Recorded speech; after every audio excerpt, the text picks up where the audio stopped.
Nah, kalau kita mulai dengan semacam keterangan awal, saya mau katakan saya berhadapan hari ini dengan 80 pembohong. Wah, bohong kita ini. Langsung bangun semua kayak ini. 80 pembohong. Jadi saya mulai berpikir bahwa forum semacam ini mengingatkan kembali bahwa dari awal ilmu ekonomi itu bergabung dengan filosofi, bergabung dengan sosiologi itu. Saya lihat wakil presiden kita bagi-bagi skincare, padahal dia nggak butuh skincare, yang dia butuh adalah brain care. Kekurangan otak, kekurangan akal itu yang ada di kita tuh. Sebelum lanjut, ayo subscribe dulu.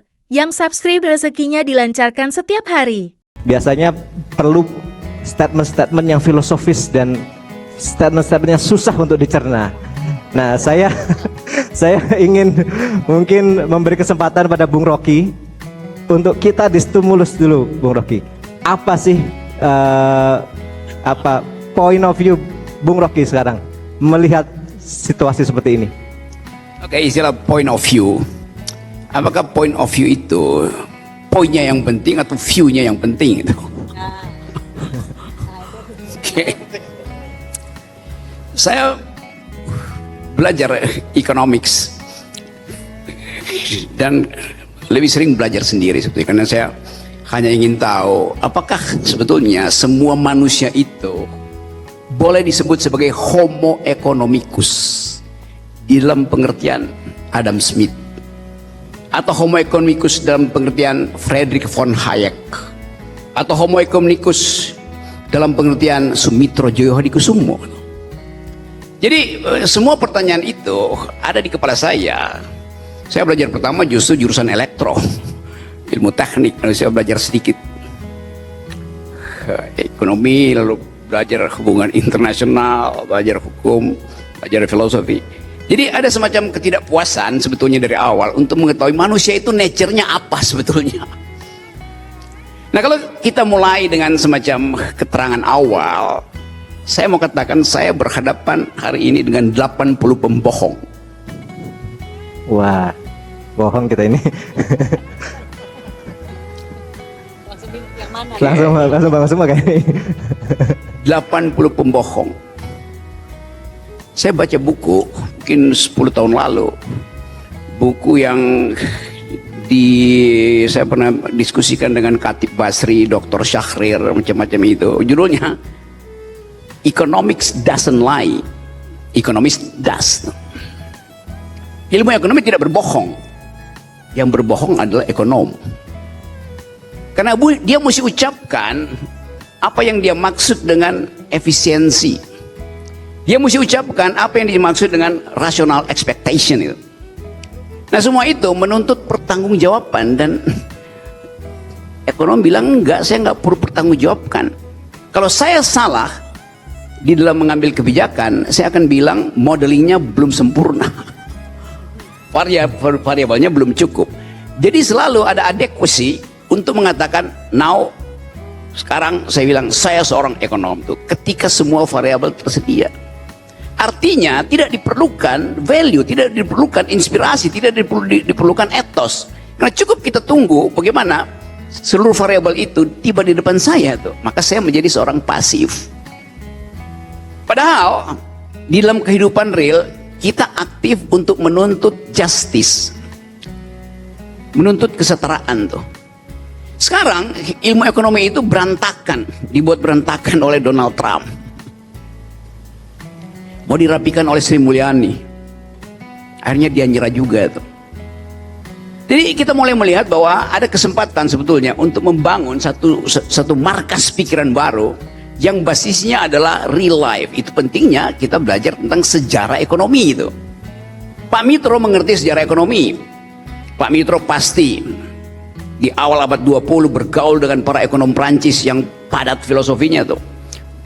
Bicara tentang Fabian Society, ngomong tentang sosialisme awal tuh.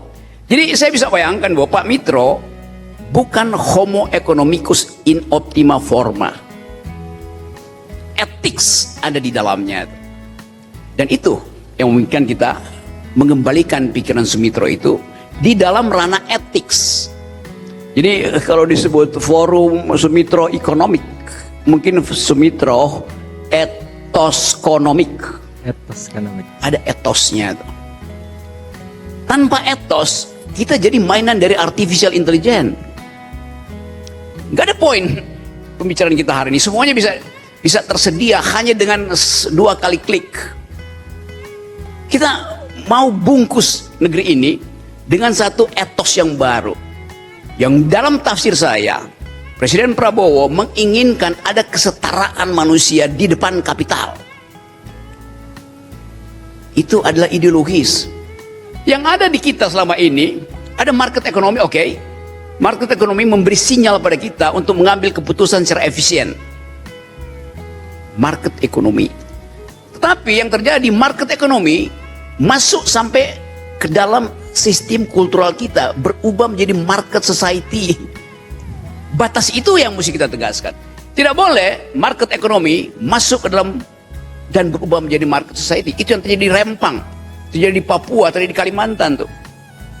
Karena ekspansi dari market itu hanya memungkinkan kita bergerombol di sekitar modal kapital yang bahkan kita tidak bisa akses tuh.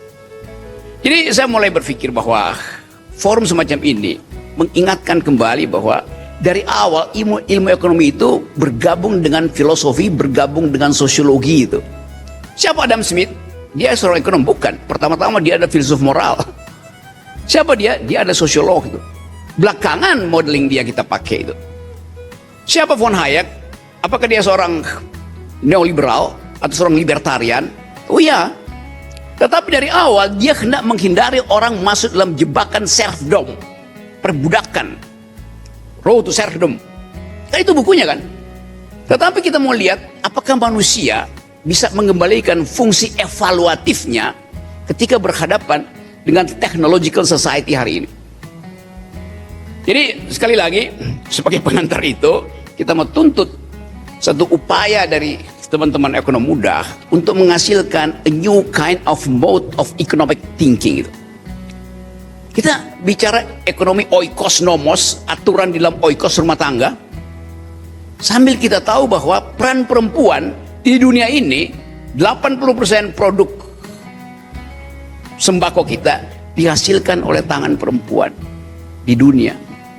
Tapi perempuan hanya 13% perempuan yang punya akses pada propertinya. So kalau kita bicara do you speak economics? Orang mesti tanya, do you speak feminist point of view in economics? Kan itu intinya tuh.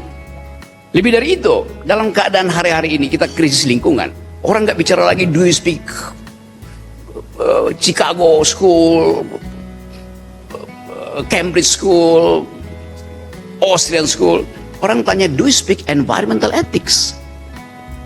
Jadi kita mau lengkapi pertemuan hari ini dengan sesi-sesi yang akan bertumbuh terus, supaya satu waktu kita bisa katakan bahwa cara kita mengakses pengetahuan pada akhirnya menunjukkan apakah kita moral person atau sekedar homo economicus yang sekedar mengejar rasionalitas.